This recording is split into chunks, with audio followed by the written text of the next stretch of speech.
Hi, everybody coming in. Gary Hoffman. Loving my hair. Dapple White. Good to see you guys in here. Happy Wednesday.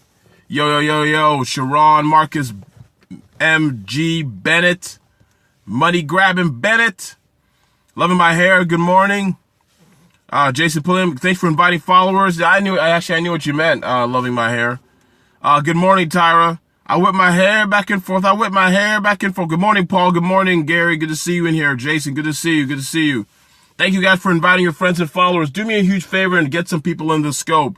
Good morning, Nick. Good to see you, man. Good to see you, Nick. It's been forever.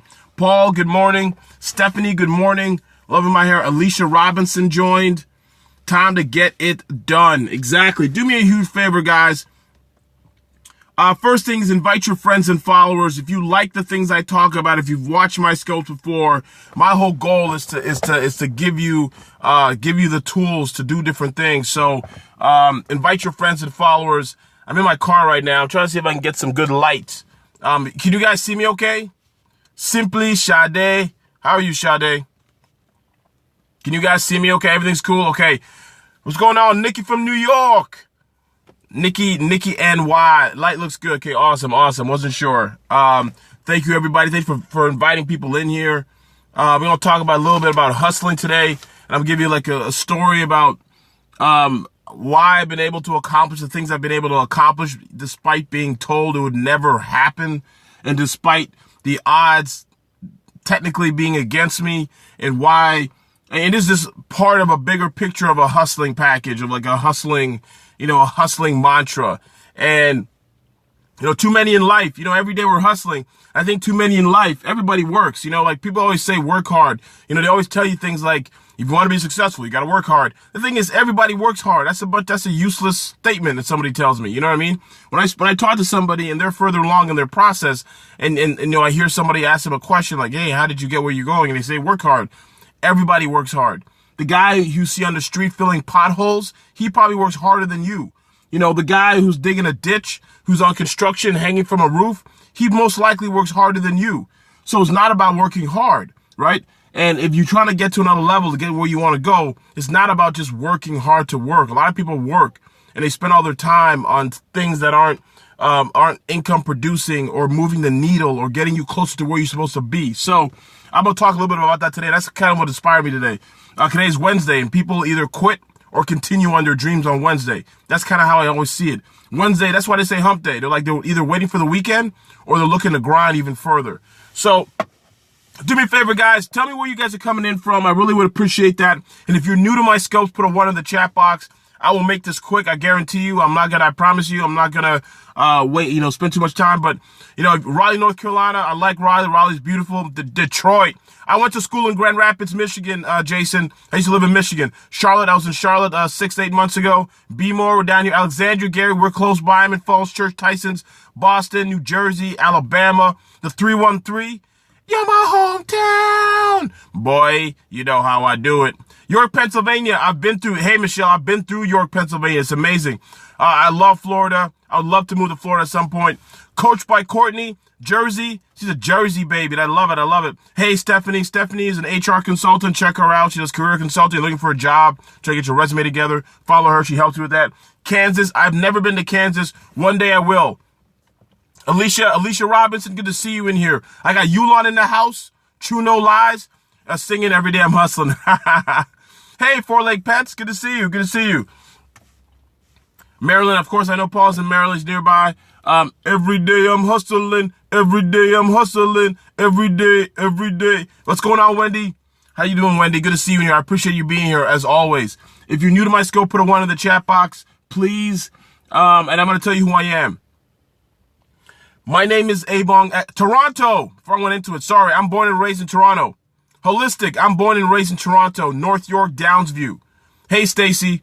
North York, Downsview, that's where I was born. I went to school. I went to St. Basil's, the great college school in Weston, Toronto. I lived there most of my life. I lived at Jane and Shepherd, near Jane and Finch. So yeah, I'm familiar with Toronto. I mean, Toronto's my home, Galloway, good to see you, man. Good to see you. And Yulon, thanks for inviting people. Yulon is in Bridgeport, Connecticut. He's killing it. He scopes about, mindset and changing and stuff like that. So he's a real cool dude. Really positive. I love it. Okay, let me get to it. My name is Ebong Eka. I'm a certified public accountant in the Washington, D.C. area. I'm also the author of the best-selling business book, international best-selling business book, Start Me Up, the No Business Plan, Business Plan. It's published in the U.S., published in Canada, also published in Indonesia, international. I've never been to Indonesia, yet I got it published there. That's part of the hustling mentality I'm going to share with you guys today. Also, I'm the founder of the School of Economics. Last week, we had our first webcast where I taught small business owners about how to set their prices, how to raise them. And it was a 3-hour, actually turned into a 4-hour webcast, live webcast, with unlimited replays for them. And then I'm going to have a series of other trainings I'm going to do online as well. So I'm going to show them. Thank you, Carla Bissong. I'm going to talk about you in 2 seconds. Thank you for being on there. And I taught basically how, and Loving My Hair is on there too. A bunch of people who are on there are on here now. And I taught basically how to set your prices, how to raise them, the methodology, the psychology behind it. I'm gonna have a series of trainings: how to raise capital, how to get your first customer, how to grow your customer base, things like that. I'm gonna teach. I'm gonna teach how to get a bank loan, how to raise capital, things like that. I'm gonna teach list building. It's gonna be you raise your prices. Yeah, I love it. That's awesome, Carla. I love it. We need to talk this week anyway, so let me know when you're free. And in addition to that, I'm also the founder of Economics. Economics is a bigger theme. My last name's Eka. You saw it here. And there's Lo. Please do me a favor and wish Lo a belated happy birthday. Her birthday was yesterday.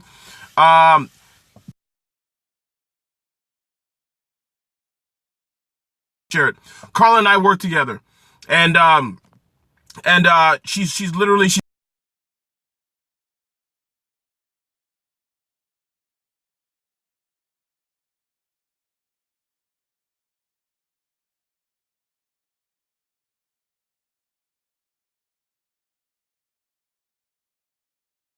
Business.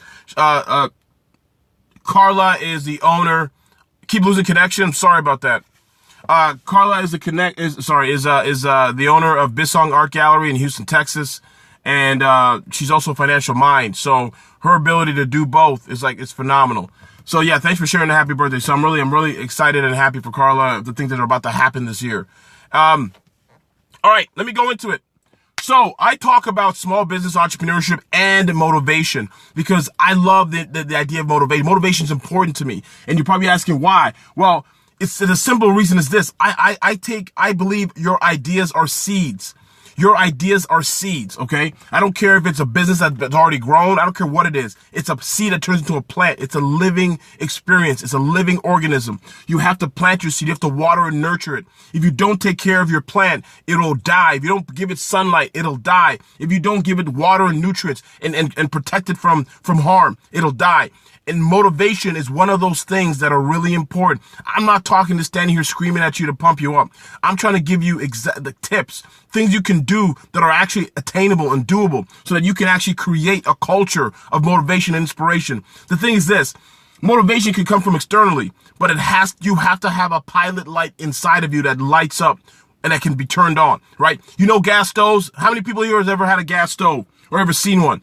You have to have a pilot light. You cannot light a gas stove without a pilot light. So lighting a stove is like what motivation is. It's like somebody coming and giving and pumping you up. But if that pilot light's not there, if it's not lit, it doesn't matter, right? It doesn't matter. It will never light. It doesn't matter how many times you click it, how many times you turn it over, if there's no pilot light. So you can never let the light go out. So everybody has to have a self-motivation, intrinsic self, a little bit, even if it's a little bit. And I come in and I pour gasoline on that pilot light. That's my goal. So by giving you tips and experiences. So today I'm going to talk about how to hustle and get what you want in 3 steps. And I've used these techniques, right, to not only get a book deal. I was told by over 250 publishers and literary agents that I would never in my life, no one would ever publish my book. Not only did they publish my book, I had a company pay me thousands of dollars to write that book. And after they paid me thousands of dollars, they took it and they actually got it out there and made it a bestseller for me. And I worked hard too. You see what I'm saying? pitched you to the mayor yesterday. Oh, word? Oh, that's so cool, man. Oh, that's so awesome. Thank you so much. Thank you so much. Please, I'd love to learn more about that and see if anything I can do to help. And so I use those same techniques to get a book deal. I didn't tell you this either. I played professional basketball in Europe for 2 years, back in the late 90s, early 2000s. And I use the same principles to get a professional basketball contract. I use the same details to start a business. I use the same experience to go to college. Coming from Canada, right? You see what I'm saying? Kimberly McGee, good to see you. Motivation lasts little, but inspiration is exactly. Inspiration is a consistent slow burn. Motivation is the explosion. So when you have motivation is like a firecracker, dynamite, fireworks, right? It explodes and it's gone, right? Inspiration is consistent. So when you wake up in the morning, you don't feel like getting out of bed. You're inspired to get out of bed. When you wake up in the morning, hey, what's going on? Thank you so much, Gloria Gastas. Gloria is awesome. She's a media producer, television producer based in Miami. She's awesome. It's awesome. Yes, you still need action, Mr. Perfect 10. I completely agree. So here's the steps. And I kind of whittle it down. I use this in my keynote speeches a little bit deeper, but I pulled out 3 points that I can share with you quickly. The first is I want you to dedicate 30 minutes, right? 30 minutes every single day, like working and learning a skill, whatever skill you're trying to do. So I meet a lot. That's the first step. I meet so many people, right, who say, I want to do blogging, I want to do online, I want to do this, I want to have this, all these different things, right? Motivation is a catalyst for success. And they tell me all these things, the things that they want to do, right? But when I ask them, what have you been doing right now to build up your skills? Right. And they can't give me an answer. Well, I reached out to this guy. I read, a couple of pages in a book. I did this and that. Dude, if this is something you really believe and you're passionate about, you need to be dedicating 30 minutes of your time, 30 minutes of your life. 30 minutes is all, that's all we're asking for. Laylene Sawyer's in the house. She's a fitness expert, fitness pro. She's based in LA. Thank you for the share. Thank you for inviting your followers. She is phenomenal. Thank you so much. Oakland Baby 11. You know what? Exactly. It's it's just 30 minutes. That's all I'm asking you to do. All you need to do, Gloria, maybe you and Carla should meet up. She's going to be at Art Basel, so that's awesome. About 2 hours per day. That is awesome. Periscopes on dog training, 2 hours. Exactly. There has to be a level of commitment to something. You see, they say in the book, The Power of Habit, they say that it takes about 21 days to create a habit, right? It says 21 days to create a habit. I think it takes double that sometimes. It all depends on what you're trying to do a lot of times. So here's a simple principle. If you dedicate 30 minutes every single day, 30 minutes goes by quickly. That all the time you spend on Facebook, take 30 minutes out of that to learn that skill you're trying to learn. If you're trying to write a blog, read other people's other bloggers, right? That's it. 30 minutes. All you have to do is 30 minutes. Very simple. If you're trying to read, everything you want to do in life has been done by somebody else. So the goal here in my life is to model myself after somebody else, right? I'm not trying to be, right? If I'm trying to get to America, I'm going to follow Christopher Columbus, what he did, right? And what he did not do. I'm going to follow those things. I don't want to be the first. I never want to be the first. Right? Study to show thyself approved. Exactly. I love that, Stephanie. I never want to be the first. There's absolutely no point in doing that. 60 days to tattoo a habit. Yeah, exactly. So people say 66 days. So Ty Lopez says 67 days. Robin Sharma says 66. The Power of Habit says 21. It kind of ranges, right? The goal is this. You know when I know a habit is stuck? When the day that I stop doing it, or the day, like the next day that I quit doing it or I don't do it, I have a psychological, a physiological, and emotional reaction to not doing it. So when I used to go to the gym a lot, and then after I cut down because I was working, all this different, I made excuses for not going. Right? I started feeling a psychological difference. I felt something. I was like, man, I feel bad for doing this. That's when I knew I had the habit set. And then it was easier for me to go back to it. Or when I used to periscoping a lot. When I didn't periscope, I felt guilty. Right? And it doesn't matter if I came on and said hi and left after a minute. I felt guilty. You see what I'm saying? Depends on the intensity of the motivation. Exactly. I agree with that too. Jay Garcia, thank you for being in here. Take a look at my man, Jay Garcia. He's also killing it online as well.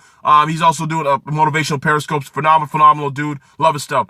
Self-care is non-negotiable. I completely agree. So people say 21 days. Some people say 66 days. All I'm telling you to do is this. Dedicate 30 minutes. We all have, my teens are listening. Awesome to Baker Mom.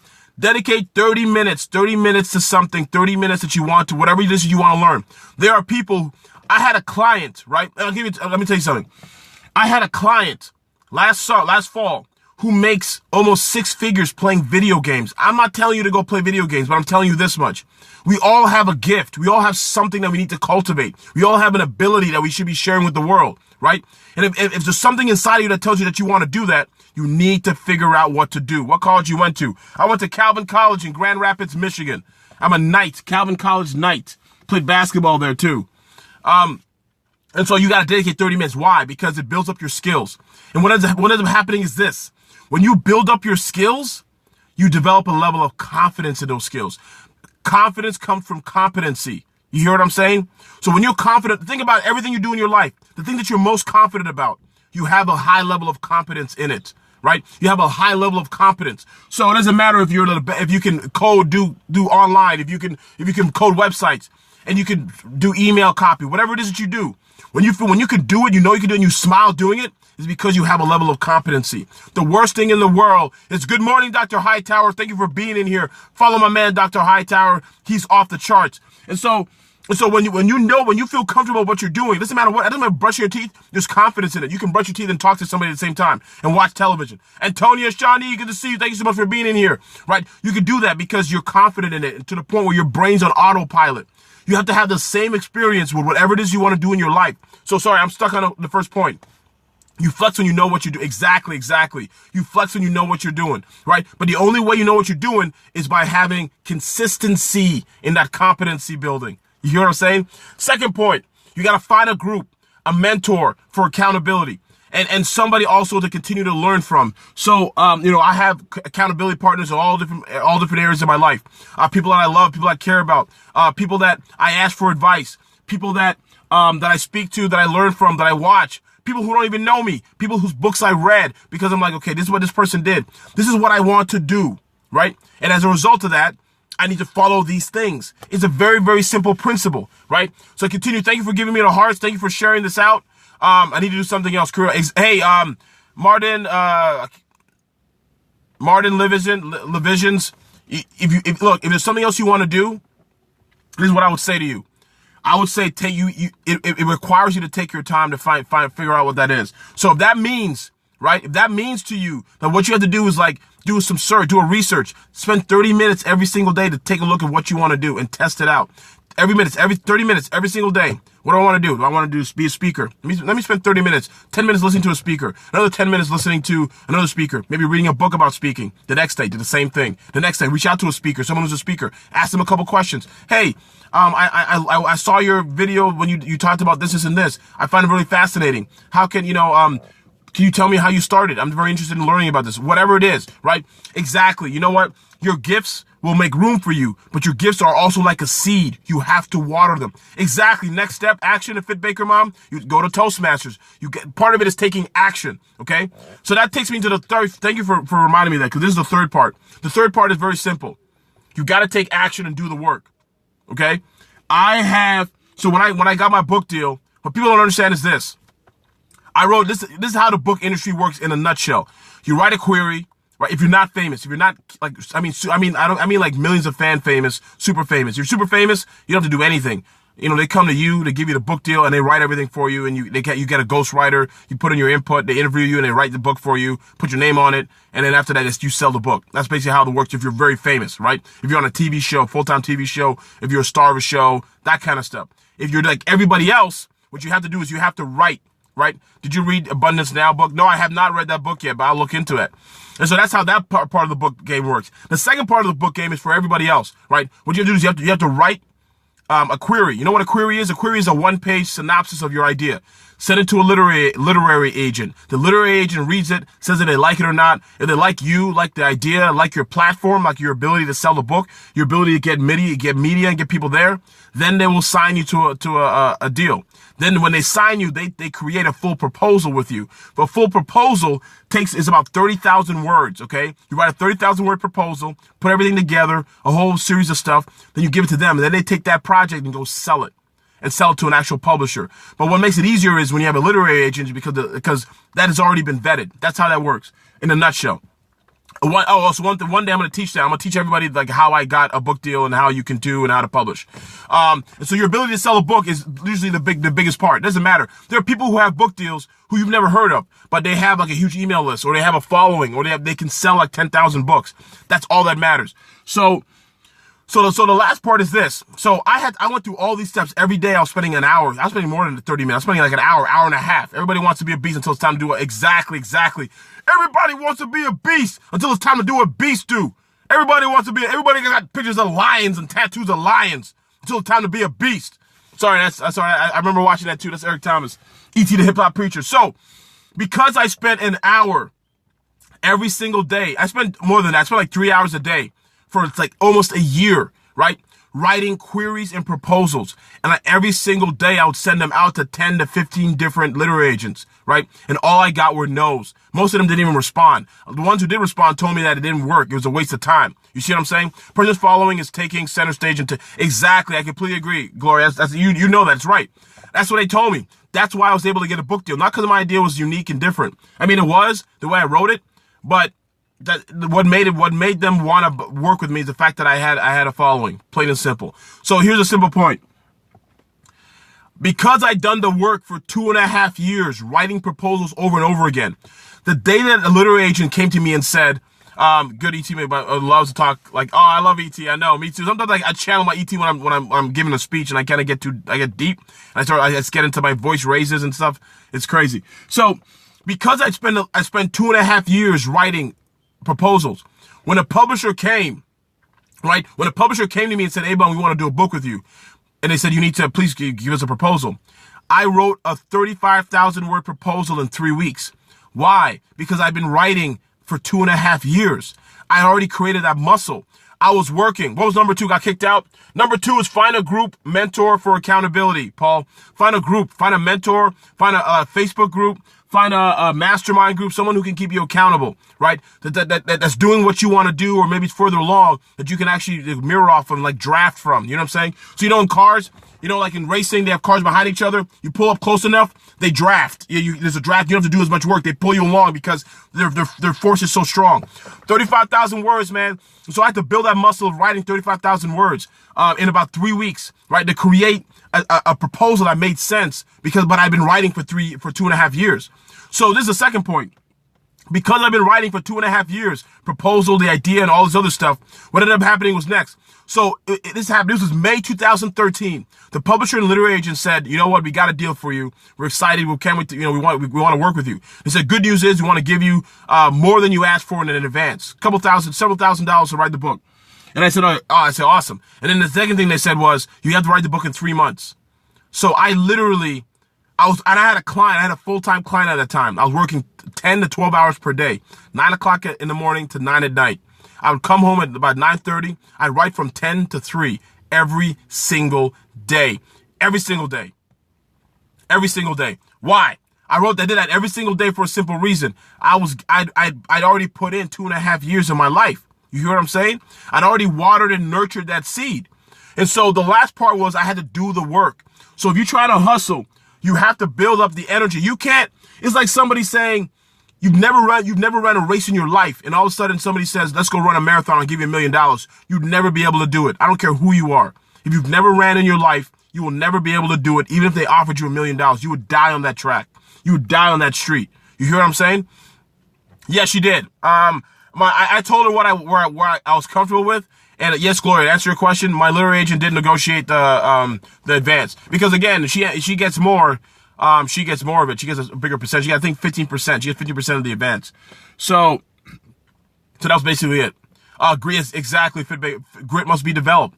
There are so many people who are talented, and for whatever reason, they believe their talent is going to carry them. As ET says, sometimes your talent can't keep you where your character needs to be, right? And so if you don't have the character, the strength, the grit, the muscle memory, the emotional memory of getting to a certain level, you will never be able to sustain where you are. You will never stay there. You will always fall backwards. That's why you see people fall, because they never had the work ethic. They were just so talented and gifted to get to that level, but that talent couldn't keep them there, right? And so there's so many people who I meet who are smart, intelligent, can talk to people, but they don't have the hustle mentality to work at. I hustle like I'm an illegal immigrant. Why? Because again, this is the country where people are trying to die to get in here. You hear what I'm saying? They're trying to die to get in here. So when people say, well, why don't you chill, have fun with your friends? Look, the friends that are trying to say all that, they aren't working. They're not grinding. The people I know who are grinding, who are doing stuff in life,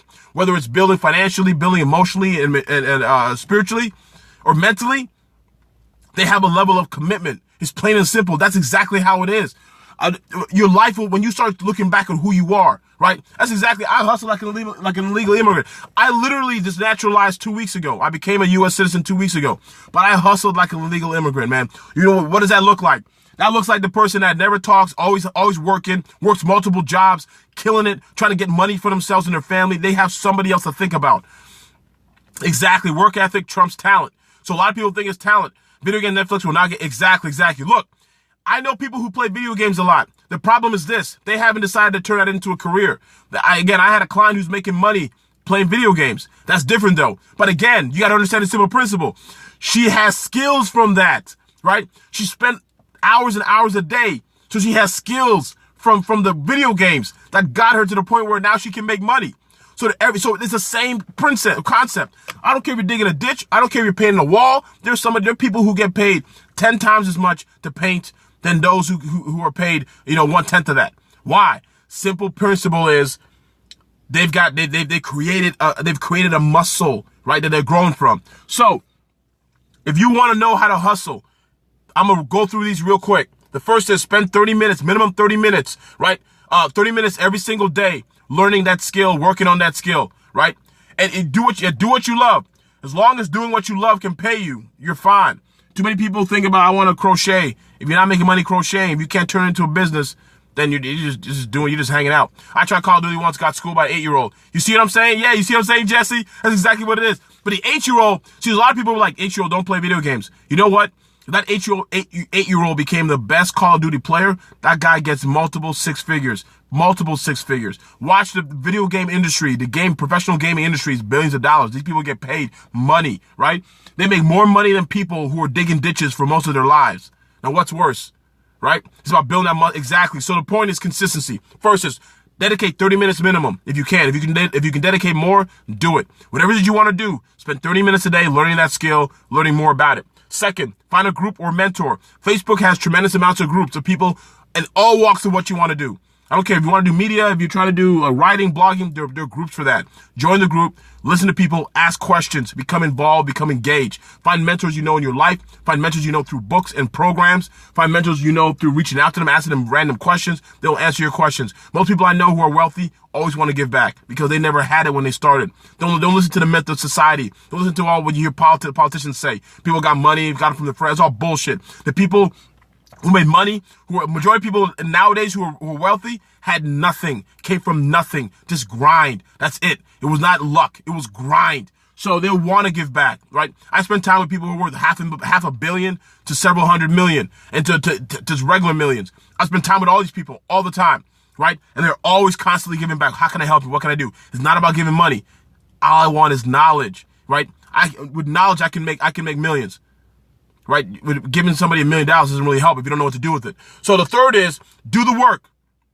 Part of doing the work is to test. So when you're doing the work, you're testing things along the way. Do not become so engaged on an outcome that you become discouraged and quit. So you want to do the work and test. Thank you so much, Gloria. 30-minute investment in developing your skill, get accountability partners, and do the work. Plain and simple. If you do those three things, I guarantee you'll be hustling. That's awesome. It's awesome. Mama Hands. I love that that name.